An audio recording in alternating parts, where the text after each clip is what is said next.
Hi there, welcome to Prime Sports with me, Razak Wasbah. And Prime Sports is brought to you by Latina Travel and Tours. They are your 2026 Global Football Festival travel and tour company. And Latina Travel is taking Team Ghana to the biggest football event, of course, on the planet. And of course, it's happening again in America, in Canada and Mexico. And if you want to be there, Latina Travel is your one-stop shop. They've got amazing packages, including visa to watch all 3 group stage matches.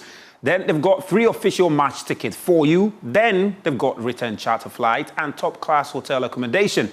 There's also travel insurance and exclusive access to business networking events across all 3 host nations. So all you need to do is to call them on this number, 0244-260-789, or you can visit them at Alisa Hotel, Northridge, and secure your spot on this once-in-a-lifetime journey to support the Black Stars and enjoy the World Cup. Talking about the Black Stars, the Ghana Football Association has defended the appointment of 5 additional members to the team's technical bench ahead of the 2026 FIFA World Cup. According to the GFA's communications director, Henry Asante-Chum, the decision followed a thorough assessment of the team's needs and is aimed at strengthening the technical setup to deliver the best possible results at the World Cup. Now, before we hear from him, let's take a look at the newly constituted technical team for the tournament, and about 18 members are featuring in that team. Now, these are the key assistant coaches for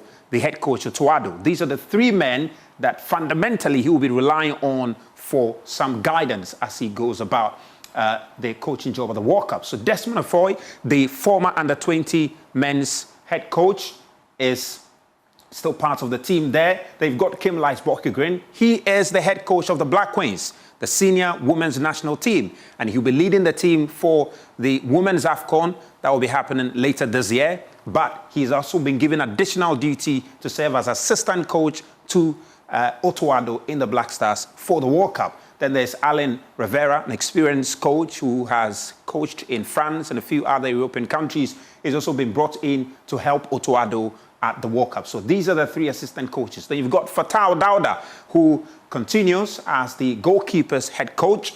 And you've got Winfred Anton Schaffer, who is the technical advisor and will also be offering some technical assistance to the team. Then you've got the performance coaches. You've got Dwayne Pa, who has also been brought in to help with the performance of some specific players in some specific areas. And also John Pinto, who was serving as one of the assistant coaches to Otuado, has now been re-designated as a performance coach. So that's where he'll be working now. Then you've got 2 video analysts, Jose Daniel Alfonso, who is part of the new members who were recently introduced, and he joins Gregory, who was already with the team working as a video analyst there. So these are the key members, and there are a few others who make up the medical team, who make up the handle psychology of the team, and some physiotherapists also are all part of the team. So in total, we're looking at about 18 technical team that will be leading the Black Stars at the World Cup. But let's now hear from Henry Asante-Chum on what informed the need to add 5 more members to the technical team. Even without enhancing the technical team, when Ghana goes to every tournament, people are expectant. Expectations for me will never go down because we have a partisan crowd. We have a crowd, or we have a people who love football. They don't care about excuses, you know. And it's not as if we haven't done it before. We've done it before.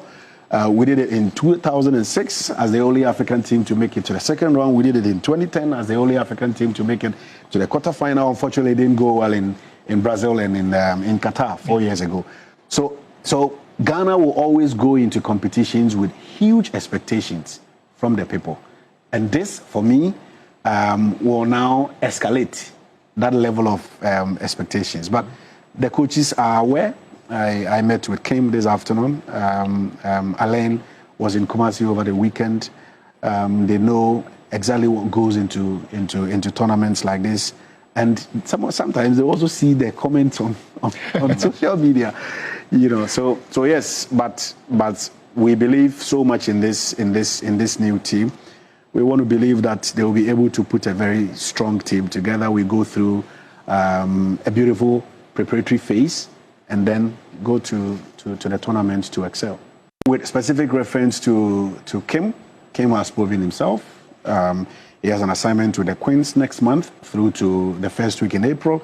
The leadership feels he has something to contribute because, yes, I have also heard all sort of arguments. I've heard that argument where people say, oh, he's been doing women's football. It's different from men's football. You know, but it is tactic we are talking about. It is idea sharing we are talking about. It's about creativity we are talking about. It's about addition of thoughts, ideas, and knowledge we are talking about. Imparting that knowledge is what we are talking about. So it doesn't matter where he's been and what he is going to do, you know, in June. The most important thing is that the leadership feels he has something to contribute at this point.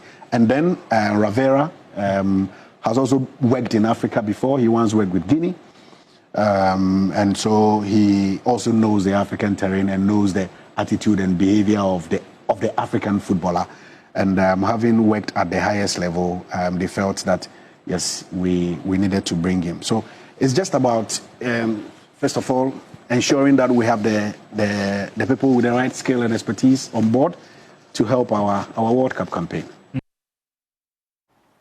And that's the Director of Communications at the Ghana Football Association, Harry Asante-Chum, speaking with our colleagues at 3 Sports there. But let's turn attention to Kumasi Asante Kotoko because they've also made some changes in their technical setup. And interim head coach Prince Owusu, he has taken charge of his first training session ahead of the big game against Accra Hearts of Oak in the Ghana Premier League on Sunday. Now, Prince Owusu, who was serving as assistant to Karim Zito, took over as head of the technical team, of course, following the resignation of Karim Zito himself. And he's been charged to stabilize the team while improving performance. Well, speaking in a pre-match interview earlier today, Prince Owusu assured supporters that the team is determined to return into winning ways and close the gap on the Ghana Premier League table.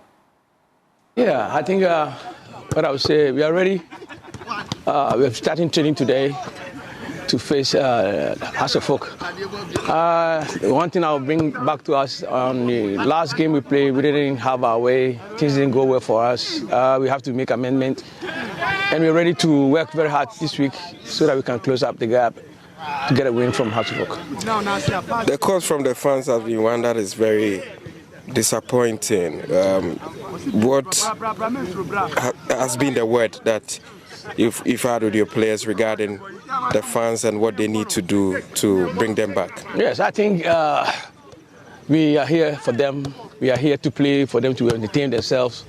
And what they were looking for, we were not able to give to them. And so when they react, they have the right to do that, but I know. Well, it's a big one on Sunday. Well, Maki Akumia is also my colleague in Kumasi, and he's been following all of these developments in the camp of Kumasi Asante Kotoko. Michael, really appreciate your time this evening. I mean, you've been following the last 48 hours, you know, in Kumasi Asante Kotoko, and it's incredible what has happened to the club since that loss to Aduana FC. Big game on Sunday, and it's the assistant to Karim Zito, Prince Owusu, who is taking charge. First of all, help us appreciate, I mean, Prince Owusu, what does he bring to the table? Not many are familiar with his work. I think there are 2 things to describe Coach Prince Owusu. His attention to detail when it comes to tactics, and number 2, how disciplined he is. Definitely the other side of him, where sometimes he can be a little bit harsh, speaks on top of his voice when things are not going in his favor. These are things you expect. So referees are definitely going to be in trouble on Sunday.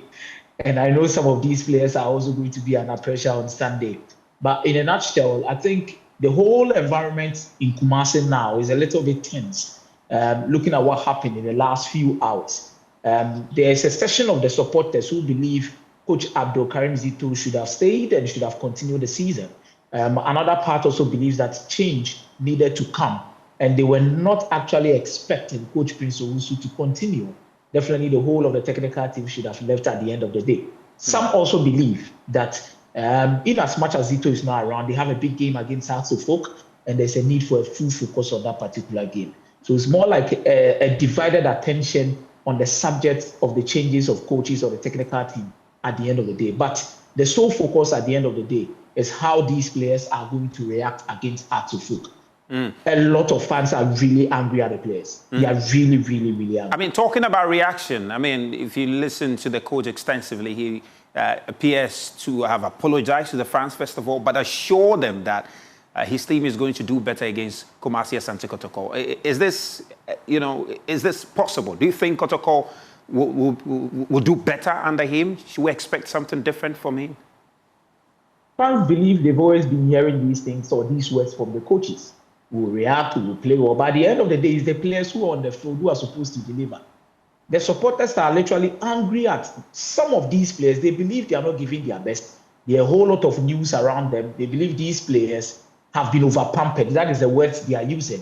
That they believe these players have been over-pampered. There is no salaries that has been delayed. They are getting the best of treatment. They are being paid well. They are being fed well. Everything that a player needs, they are giving it to them. But at the end of the day, if they go on the field and they decide to mess up, these things happen. And after the first half against Aduana Stars, one management member went into the dressing room as alleged and heard, spoke against the players, which even pushed Samba Onel to stand up for his mates at the end of the day. And it was a whole lot of issues at the end of the day, that these players have the pressure on their shoulders. And on Sunday, if they fail to deliver, I think things can get worse for them. I mean, the man who obviously took responsibility for the performance of the team is Karim Zito. I mean, from where you sit, do you think, I mean, we did hear that he resigned and in fact spoke on Asampere FM where he indicated that, well, even the club was begging him to stay on, but he decided to resign. How does the future look like for Kumasi Asante Kotoko? I mean, who are they realistically going to get to handle the team, for the rest of the season? Because Prince Owusu obviously is in there on an interim basis. I am one person who actually believe there was no need for the two parties to part ways. But listening to the side of Coach Abdul Karim Zito, he believes he demands a lot of respect. He demands that things, or there's a clarity between the top level management and him, because there are a lot of things that he hears behind the scenes, which they have not been brave enough to tell him. So he just took it upon himself to save the day and tell them that, no, I'm not going to continue again. I know that the management proposed certain positions to Abdul Karim Zito that he could literally even start at the end of the season. He can do this, he can do that. But he said he doesn't want to have anything to do with Kotoko as a start. He's a legend of the club. He respects the club and he wants to live on a good note. And they told him that whenever he wants to come back in the future, he's a legend of the club. Their arms are open and they are going to receive him. You look at the statistics, you look at the commitment of these players under him, you look at a resurgence under him. I don't think all things has been bad as it's made to assume. And some of these players, in terms of the squad planning of Kumasi Asante Kotoko, there was a lot of problems with it, profile-wise. Are we getting player A, player B that fit into specific profiles? Do you have the right balance? And I'm not taking Zito away from the tactical point of view, because I fought against the Aduana Stars. There was a point in time where he could have done better. But the squad profiling of Kumasi Asante Kotoko as a whole, I think they have big issues when it comes to their recruitment. Certain players were brought by who? These are questions we need to ask. For example, Morofin Donzo, open play chances that he has actually squandered. How do you move from Mbella to Steve Mukwala Desi, then to Morofin Donzo? Huge gap. Just maybe there's Albert Amwa, but I think for Albert, he left at his back. For Kwame Poku, a good form last season, ended the season so well by scoring 2 goals in the final of the FA Cup. Comes back, some issues with Justice Blay, goes blank again after his injury. He should have led by example. Another disappointment. Where is Baba Yaya? Where is Emmanuel Entry? And per things that I've heard and some info that I'm picking up, most of these players, Zito felt that they were uncoachable. That is the word I heard. That some of these players are uncoachable. You tell them to stand here, they say no. You tell them to do this, they say no. These are difficult times for anyone that will be at the helms of affairs to the end of the season. Good luck to them. And so just maybe at the end of the season, they'll have people that they can appoint. Well, Michael, thank you really, very much. We appreciate your time. And of course, hopefully we'll get in touch with you as we get closer to that big game between Kotoko and Accra Heart of Oak in Kumasi. But elsewhere at the Accra Great Olympics, they have been hit with a double leadership exit following the resignation of the Chief Executive Officer, Kujo Fiano, and General Manager, Eric Alagidede. Now, Kujo Fiano is a former Ashanti Gold Chief Executive and 2-time Chairman of the Ghana League Club Association. Now, formerly, of course, he stepped down earlier this week, citing personal reasons. Also, the General Manager, Alagidede, has also ended his spell at the capital-based club after just 8 months in the role. He joined the club with a mandate to lead a strategic and operational rebuild following the club's relegation from the Ghana Premier League. His appointment had been seen as a major boost for Olympics, given his growing reputation as one of Ghana's most promising young football administrators. Before joining Accra Olympics, Eric Alagidede played a key role in the rise and stability of Instrument and previously served as Director of Communications at Sakarili United, further strengthening his profile in Ghana's domestic football scene. Now, Grow Olympics, as we speak, they were relegated 2 seasons ago alongside Bafokatano and Royal Tamale United. And since their relegation to the Division 1, the club has endured a difficult campaign. And at the moment, they are hovering close to the relegation zone and facing the risk of slipping into Ghana's 3rd tier.